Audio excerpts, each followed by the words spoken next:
Dans un quartier calme de Libreville, deux filles ont grandi côte à côte, non seulement comme des amies, mais comme des sœurs, liées non par le sang, mais par le cœur. Agnès et Anna étaient inséparables. Dès leur rencontre en classe, de CE1, quelque chose s'était passé. Elles allaient à l'école ensemble, jouaient pendant la récréation, partageaient la même boîte à lunch et s'endormaient même l'une sur les genoux de l'autre pendant les cours du soir. Les enseignants les appelaient souvent des jumelles, et ce surnom leur est resté. Elles vivaient dans le même immeuble, deux petits appartements côte à côte. Les parents d'Agnès étaient de modestes commerçants, bienveillants mais en difficulté. La famille de Anna, en revanche, vivait plus confortablement. Son père travaillait dans un bureau du gouvernement et sa mère tenait une boutique. Mais cette différence n'avait jamais compté.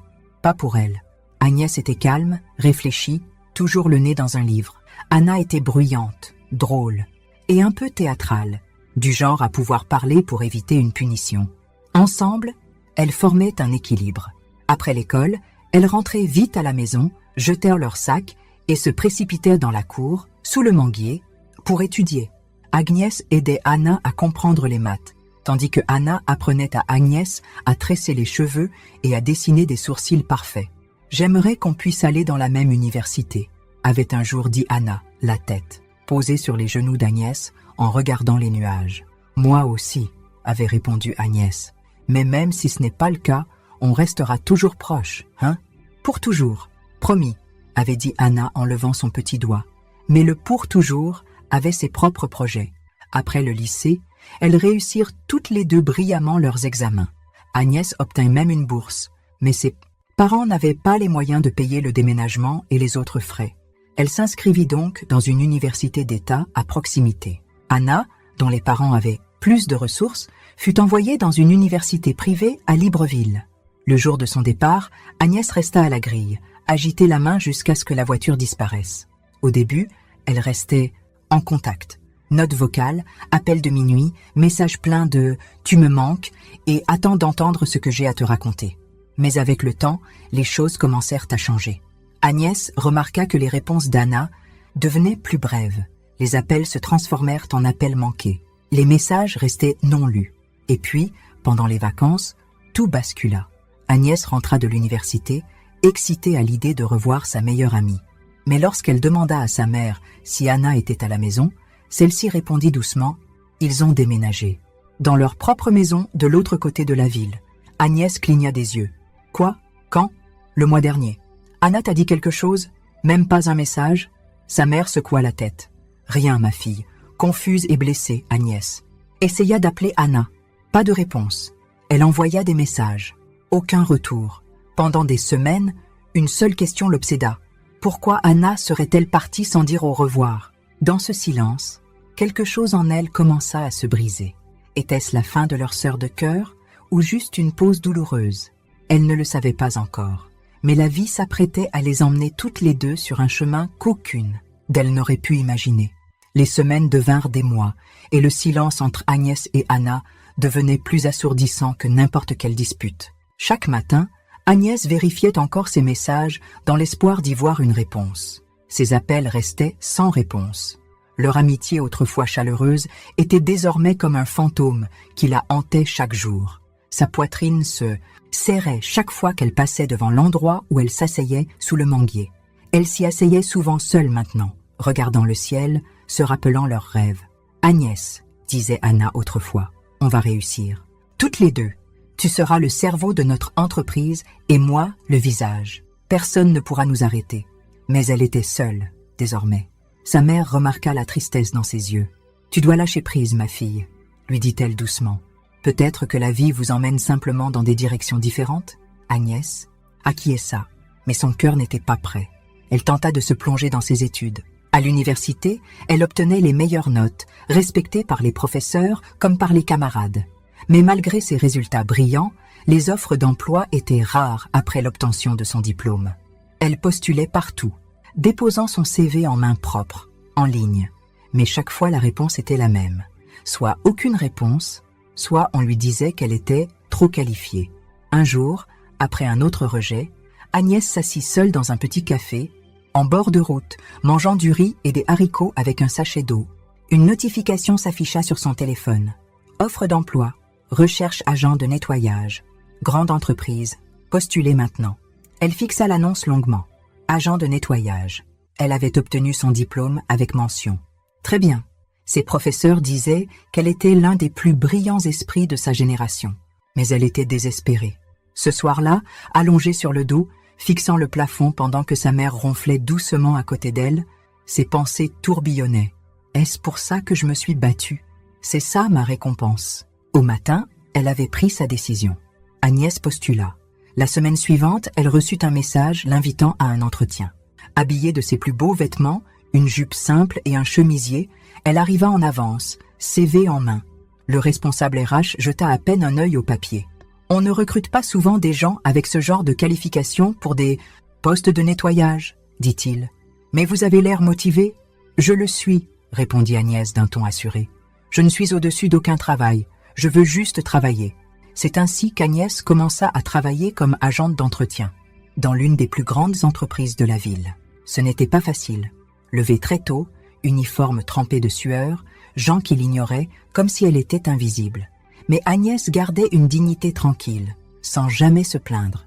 Elle nettoyait comme si elle polissait son avenir, pas seulement un sol.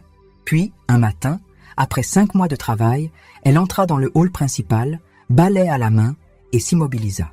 Assise dans la salle d'attente, vêtue d'un blazer blanc éclatant et de chaussures de créateur, se trouvait Anna. Elle avait l'air la même, mais aussi d'une étrangère. Le cœur d'Agnès se mit à battre la chamade. Ses paumes devinrent moites. Elle fit un pas en avant. Anna, la fille qui avait autrefois été sa sœur, leva lentement la tête. Ce qui se passa ensuite, Agnès ne l'oublierait jamais. « Anna », dit Agnès d'une voix tremblante, à peine audible, là-bas.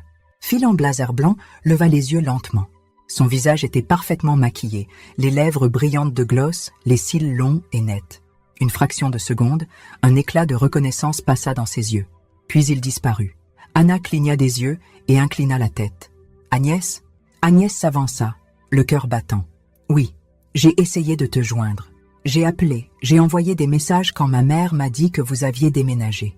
Je pensais que... » Elle ouvrit les bras pour un câlin, comme elle le faisait toujours. Mais Anna recula, les yeux plissés. « S'il te plaît, » dit-elle froidement en ajustant son sac, « ne faisons pas ça. » Agnès resta figée, les bras toujours levés. « Comment ça ?» Anna soupira, comme si elle était dérangée par une inconnue. « Oui, on a déménagé. Mes parents ne voulaient plus rester dans ce quartier. Sans vouloir te vexer, on est passé à autre chose. Les choses ont changé. » Agnès la regarda, incrédule. « Je ne comprends pas. On était comme des sœurs. » Anna regarda autour d'elle, mal à l'aise. « Agnès, regarde-toi. Tu es femme de ménage ici. Moi, je suis venue voir le PDG. Ma société soumissionne pour un contrat. » Agnès sentit une boule dans sa gorge, mais elle hocha la tête. « Oui, j'ai accepté ce travail parce que personne ne voulait m'embaucher, même avec mon diplôme. » Mention très bien. « Eh bien, dit Anna en haussant les épaules, tout le monde n'est pas fait pour être patron. » Ces mots firent plus mal qu'une gifle. Agnès tenta de garder sa voix stable. « Tu me connais, Anna. Tu sais combien j'ai travaillé dur. S'il y a un moyen de m'aider, s'il te plaît ?» Anna ricana. « T'aider? Écoute, si tu veux, je peux t'embaucher comme femme. De ménage dans ma société. Je vais même augmenter ton salaire. Je veux dire, tu es déjà habituée à passer la serpillière, non ?» Avant qu'Agnès ne puisse répondre, Anna sortit son téléphone, l'orienta et prit une photo. « Qu'est-ce que tu fais ?» demanda Agnès horrifiée. Anna sourit. « Ne t'inquiète pas, je partage juste une petite mise à jour avec nos anciens camarades. » Quelques secondes plus tard, une notification s'afficha sur le téléphone d'Agnès. Elle l'ouvrit et vit la photo dans le groupe WhatsApp de la promotion 2020. Anna l'avait légendée. « Devinez qui est notre femme de ménage de classe maintenant, la meilleure tête de l'école. » Agnès fixa les commentaires qui affluaient. Laméo, impossible. Elle a vraiment dégringolé. Comme quoi, les livres, c'est pas tout finalement. Ses yeux s'embuèrent de larmes. Elle leva les yeux vers Anna qui souriait, satisfaite. « Pourquoi tu me fais ça ?» murmura Agnès. « Tu aurais dû connaître ta place », répondit Anna d'un ton plat, en se levant alors que la réceptionniste l'appelait. Agnès ne pouvait pas parler. Sa poitrine se serrait, sa gorge brûlait, ses mains tremblaient. Mais elle fit la seule chose qu'elle savait faire. Elle reprit sa serpillière, essuya ses larmes et retourna travailler. À l'étage, Monsieur Jacob, le PDG, venait de terminer de lire une proposition. Il leva les yeux lorsque Anna entra et dit « Avant de continuer, j'ai une simple requête. J'aimerais parler à Agnès. » Le bureau était élégant, l'air chargé du parfum de l'ambition et de l'eau de Cologne coûteuse. Anna entra avec assurance, ses talons claquant sur le sol en marbre.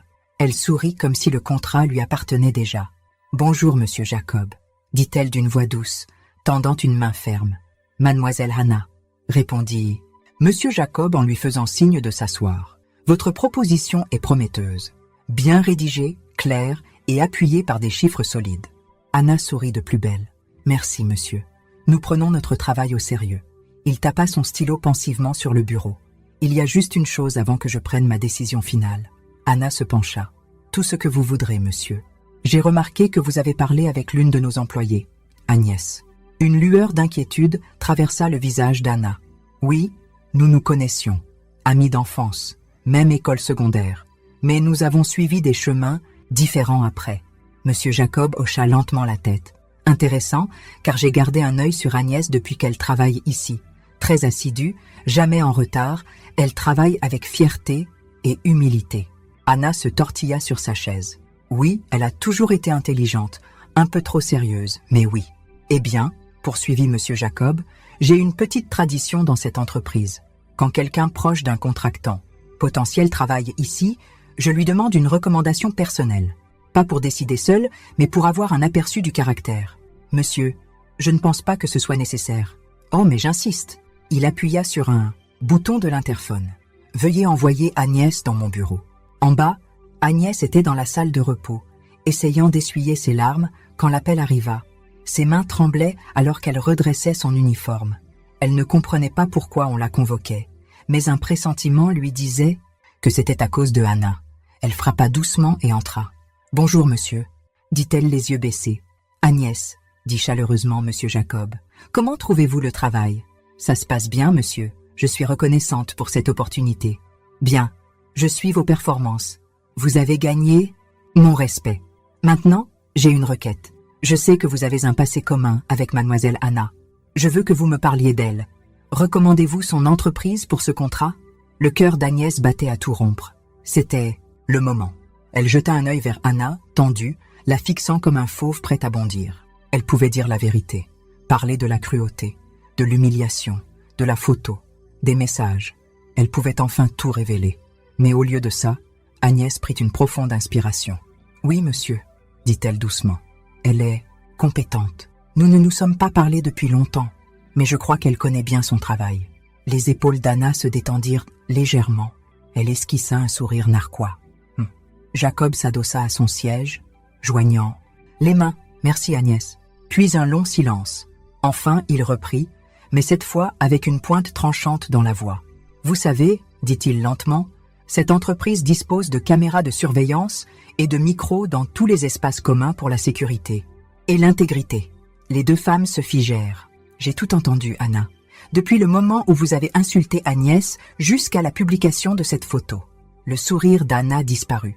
« Je ne fais pas affaire avec des gens qui traitent les autres comme des moins que rien, » poursuivit Monsieur Jacob. « Vous pouvez partir et attendez-vous à être contacté par notre service juridique. Vous ne participerez pas à d'autres appels d'offres de sitôt. » Anna se leva, choquée, les mots coincés dans la gorge. « Monsieur, s'il vous plaît, je... » Deux agents de sécurité apparurent à la porte. Alors qu'ils l'emmenaient, Agnès resta figée, incapable de savoir si elle devait pleurer ou respirer. Jacob se tourna vers elle, plus doux. « Agnès, vous avez montré plus de grâce et de patience que la plupart des gens ne le pourraient. Et pour ça, j'ai quelque chose à vous dire. » Agnès était pétrifiée, incapable de réaliser les dernières minutes. Anna venait d'être escortée dehors, humiliée dans le même bâtiment où elle l'avait méprisée. Mais au lieu de la joie, Agnès ressentait « Asseyez-vous, je vous en prie », dit gentiment Monsieur Jacob. Elle s'assit, les mains crispées sur ses genoux, toujours dans son uniforme usé de femme de ménage. « Je vous observe depuis votre premier jour ici. » commença-t-il. « Vous arrivez tôt. Vous faites votre travail discrètement. Vous respectez tout le monde, de la réceptionniste au manager. » Agnès déglutit difficilement. « Je voulais juste gagner ma vie, monsieur. Et vous avez fait bien plus que ça. Vous avez montré ce que signifie avoir de la dignité en temps difficile. C'est rare. Agnès cligna rapidement des yeux, retenant ses larmes. Jacob sourit. J'ai parlé au conseil et ils sont d'accord. Il est temps que vous progressiez.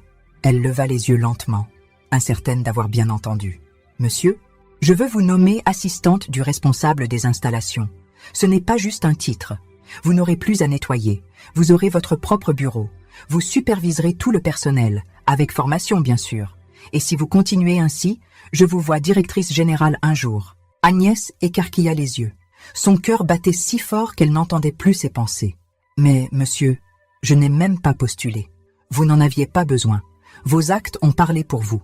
Elle couvrit sa bouche, les larmes coulant librement maintenant. Merci, monsieur. Merci infiniment.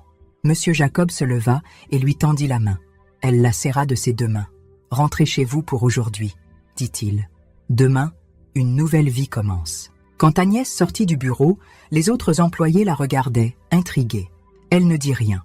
Elle alla au vestiaire, se changea en robe simple et sortit du bâtiment, le soleil sur son visage et quelque chose de nouveau dans son cœur. 10 mois plus tard, Agnès franchissait les portes de l'entreprise non plus en uniforme, mais en tailleur élégant.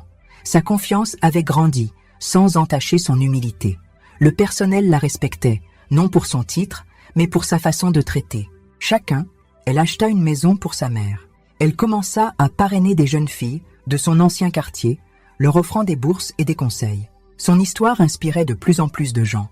Un matin pluvieux, alors qu'elle conduisait sa voiture modeste mais belle vers le travail, elle aperçut quelque chose qui lui coupa le souffle. Une femme en vêtements usés, assise au bord de la route, vendant des oranges sous un parapluie déchiré. C'était Anna. Leurs regards se croisèrent. Les yeux d'Anna s'écarquillèrent, emplis de honte. Elle se leva, une main agrippant son plateau, incertaine de fuir ou parler. Agnès baissa la vitre lentement. Anna. La pluie frappait doucement le toit de la voiture. Les lèvres d'Anna tremblaient. Agnès. Je suis désolée. Agnès sortit de la voiture, s'approcha d'elle et fit ce que personne n'attendait. Elle la prit dans ses bras. La rue était silencieuse, à part le doux clapotis de la pluie et le bourdonnement du trafic lointain. Agnès se tenait sous la bruine, les bras autour de la fille qui autrefois l'avait fait pleurer dans un couloir de l'entreprise. Anna tremblait dans son étreinte. Ses vêtements étaient trempés, ses paumes rugueuses à force de manipuler des oranges toute la journée, et sa fierté, autrefois immense, gisait désormais en miettes à ses pieds. « Je suis désolée », murmura Anna, la voix brisée. « J'avais tort, tellement tort. » Agnès s'écarta légèrement pour la regarder. Les yeux de Anna étaient gonflés de larmes, son mascara avait coulé, ses cheveux autrefois impeccables étaient maintenant en désordre. Ce n'était plus la fille du bureau du PDG, c'était une femme brisée. « Je ne te déteste pas, Anna, » dit Agnès doucement. « Mais ce jour-là, tu m'as vraiment blessée. » Anna hocha la tête, honteuse. « Je sais, j'ai été stupide, arrogante.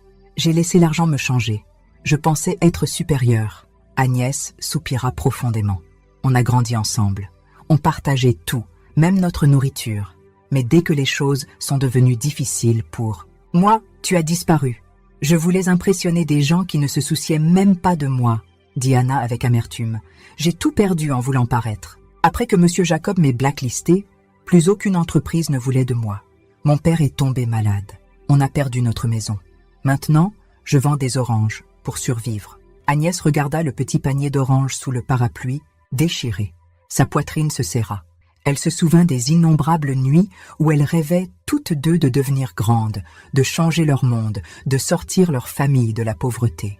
Et pourtant, les voilà. « Viens », dit Agnès calmement. « Quoi ?» demanda Anna. « Laisse les oranges.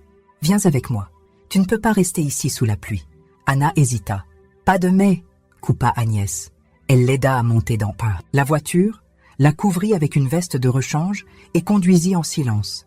Arrivée chez Agnès, elle lui donna des vêtements secs, prépara du thé chaud et s'assit à côté d'elle sur le canapé. « Je t'ai pardonné », dit Agnès. « Mais je ne vais pas mentir, ça m'a pris du temps, j'ai beaucoup pleuré, j'ai voulu te haïr, mais j'ai compris quelque chose.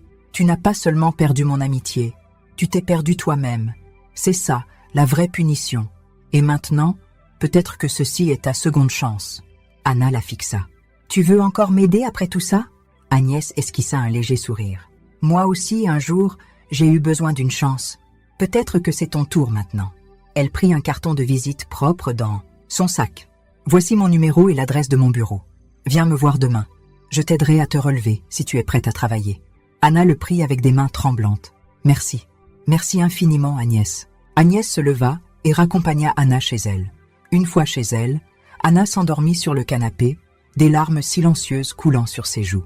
Pendant ce temps, Agnès regardait la pluie s'estomper par la fenêtre. À cet instant, elle comprit quelque chose de puissant. Parfois, la vraie force ne réside pas dans la vengeance, mais dans la bonté. Le lendemain matin, alors que le soleil se levait, Anna se tenait nerveusement devant un grand immeuble vitré.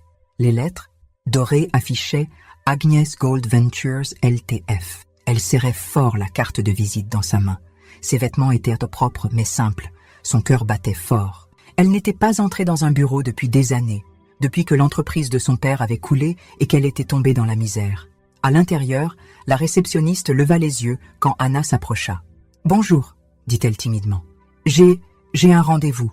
Agnès m'a demandé de venir. » La réceptionniste sourit. « Oui, madame, vous êtes attendue.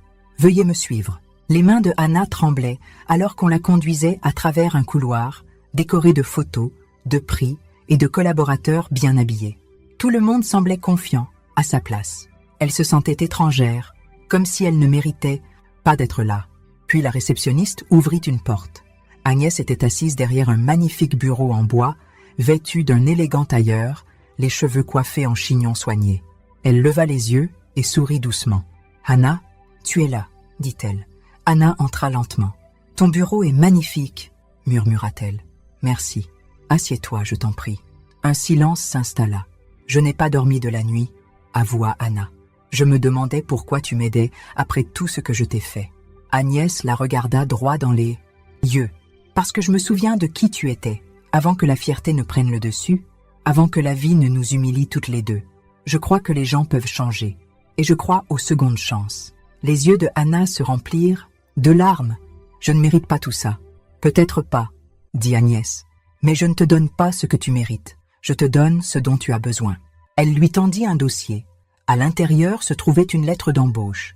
Pas comme femme de ménage, pas comme coursière, mais comme assistante administrative junior, avec un salaire complet, une formation et une aide au logement. Anna leva les yeux, incrédule. « Pourquoi me donner quelque chose d'aussi grand ?»« Parce que, » dit Agnès doucement, « j'ai été à ta place. Je sais ce que ça fait d'être méprisée. Je sais ce que ça fait de pleurer en silence. Et un jour, quelqu'un a cru en moi, Monsieur Jacob. Aujourd'hui, c'est à mon tour de croire en toi. » Anna éclata en sanglots. « Je suis tellement... »« Désolée, Agnès, je me suis moquée de toi. Je t'ai humiliée. Et pourtant, tu choisis de m'élever. » Agnès se leva et la serra doucement dans ses bras. « Écrivons un nouveau chapitre, Anna. Toi et moi. Pas comme ennemis, mais comme des femmes qui savent comment se relever ensemble. » Juste à ce moment-là, l'assistante personnelle d'Agnès entra avec du café. « Dois-je préparer un bureau pour mademoiselle Hannah ?» demanda-t-elle. Agnès sourit. « Oui, elle commence aujourd'hui. » Et alors que Hannah regardait autour d'elle, ce magnifique bureau, elle comprit que ce n'était pas juste un emploi. C'était un nouveau départ. Et vous, si vous étiez à la place d'Agnès, auriez-vous pardonné Anna? Dites-le nous en commentaire. Merci d'avoir regardé. N'oubliez pas de liker, partager, vous abonner et de nous dire d'où vous nous regardez.